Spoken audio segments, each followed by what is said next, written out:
Ba-ba-na-na. Hello everyone, welcome back. Here we have our next project, but this isn't your normal screen rotator. Oh no. This is version 2, which means we won't have to deal with having to lower the screen in order to rotate it, which is super awesome because I really found that to be annoying on the Model 3.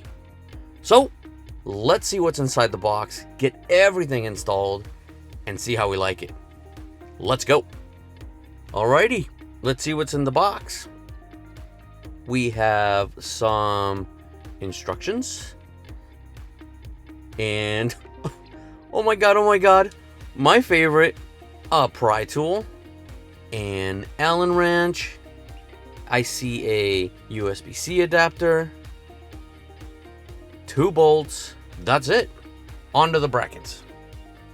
And here's one.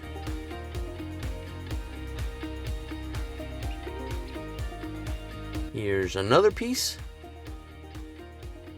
Very nice. The last part, a beefy piece. And this is the hinge that'll hold the screen and do all of the rotating. Let's get this installed and test it out. Tesstudio.com. Subscribe. Okay, bye.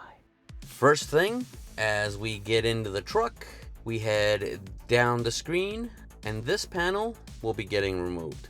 Bye panel. We have a tab here, so we'll use the skinnier end of the pry tool, push it in, and then that'll pop out. Look at that. Couldn't be easier. And now that we have that out, we're just gonna leave it along the side for right now. Okay, what we'll have to do is unplug the sensor that's down below. Since it's electrical, let's go to the truck icon, press safety, scroll all the way down. Now we can power off the car, since we do not want to pinch the butt cheeks. Boop. Boop. Done.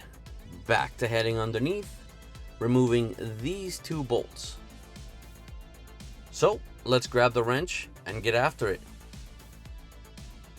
That's 1. That's 2. Moving on. Now, let's remove the screen. I'm gonna lift the screen as well as grab the cable that's hanging, then push them up together. You'll see a clip here, and there's a little trigger that once you pinch in, you'll be able to pull out. So, I'll grab a flathead, push that in. There you go. That's unclipped. Now we can pull the bracket out from underneath.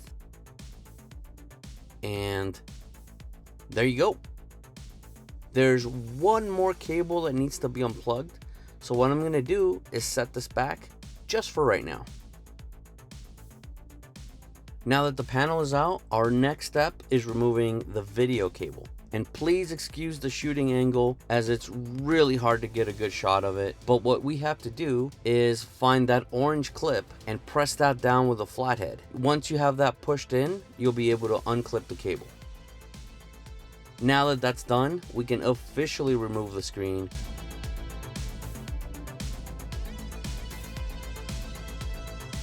And ta-da! That's awesome. Let's keep going.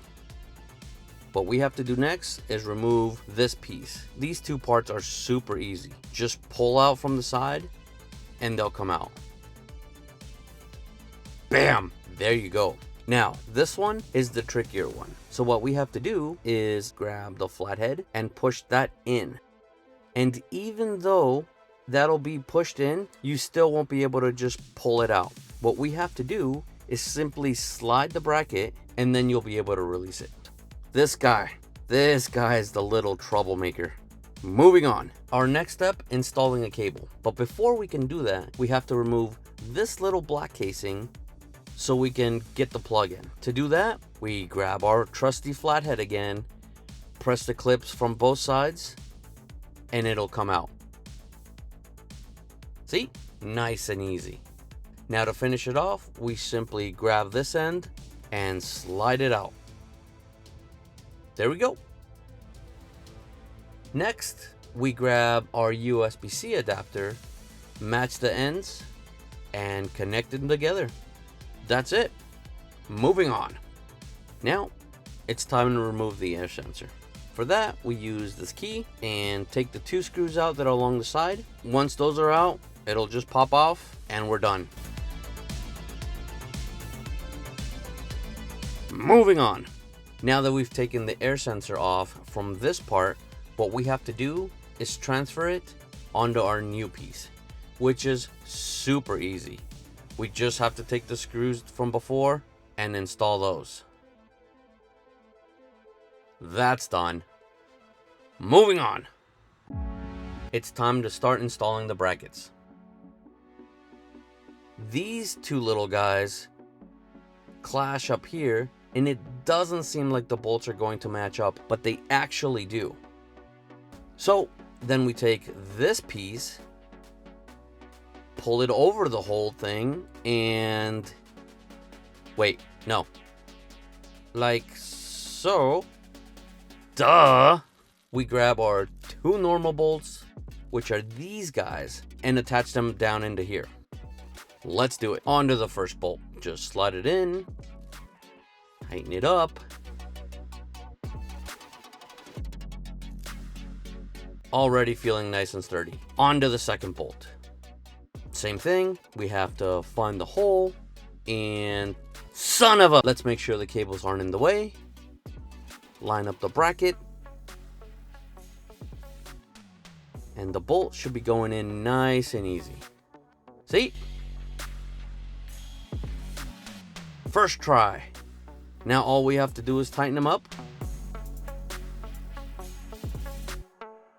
All set, nice and tight. That's looking solid. Moving on. Let's place this here. There you go, little buddy. Our next step is reconnecting the screen. And what we're gonna do is place it by the cup holder so we can prop it up in order to connect the cables. So let's place a soft towel right here. Now everything is ready to be attached. First step is the bracket.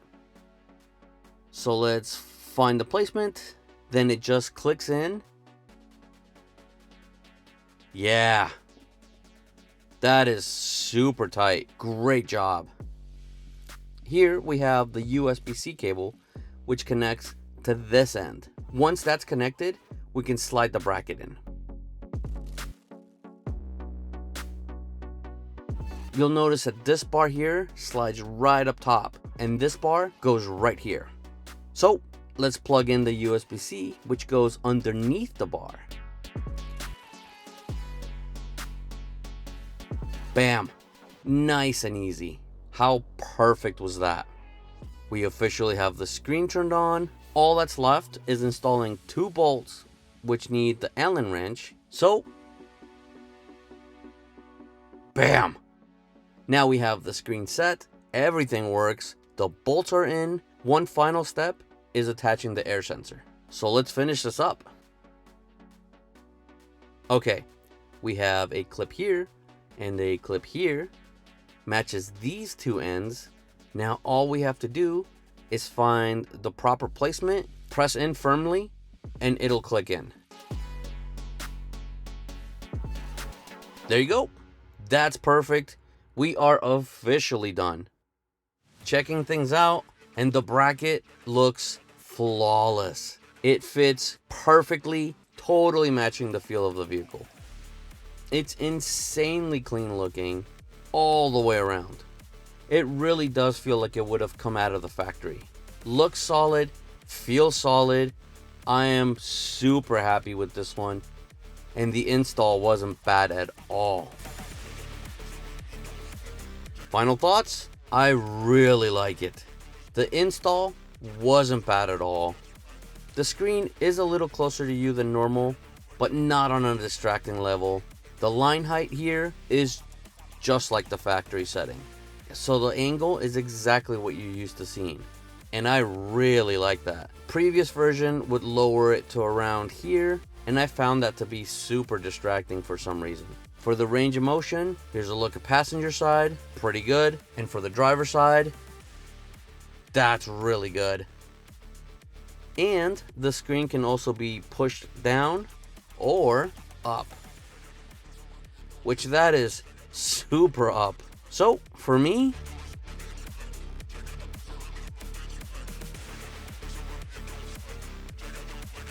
yeah, this is where I'll be setting it up for myself. I like it. If you have any questions at all, just leave them down below. I truly hope you enjoyed the video. Hopefully I'll see you in the next one. Take care.